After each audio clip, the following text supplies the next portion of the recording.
వినడమ్మా జాగ్రత్తగా. ముఖ్యంగా కుటుంబస్తులు బాగా వినాల, కుమారుడు కూడా బాగా వినాల.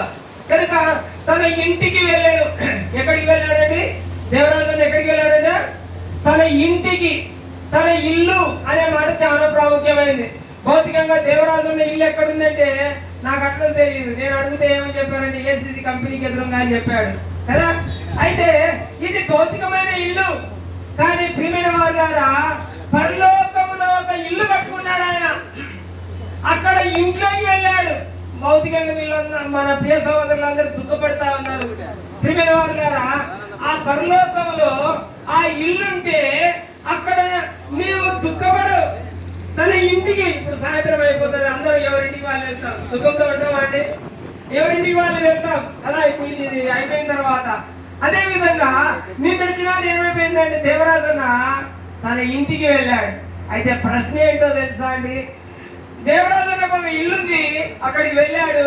కానీ ఇక్కడ కూర్చుందో నిలబడుకున్న నీ జీవితంలో నీకొక ఇల్లుందా? ఇది ప్రశ్న. నీకొక ఇల్లుందా? నీకొక ఇల్లు పరలోకంలో కట్టబడతా ఉందా? ఆ ఇంట్లో నువ్వు ఉంటావా? అసలు నువ్వు ఆ ఇంటికి వెళ్తావా?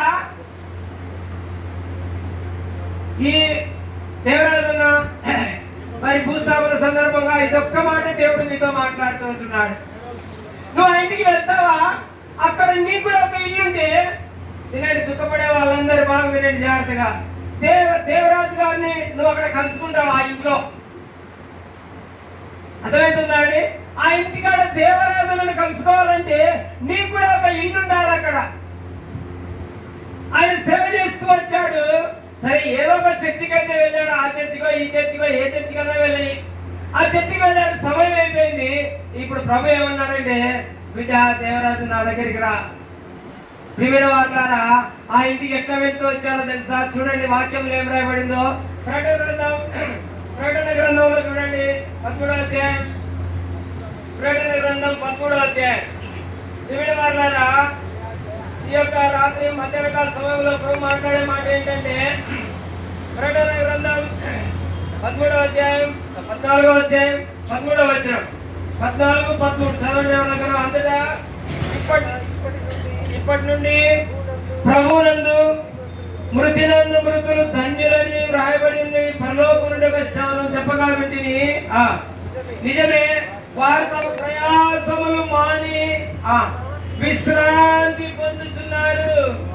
వారి క్రియలు వారి వెంట పోదని ఆత్మ చెప్పుచున్నాడు అనగా. చాలండి, మనకు అవసరం మాట ఏంటంటే నిజమే, వారు తమ ప్రయాసములు చెప్పండి ఏం చేశారంటే మాని.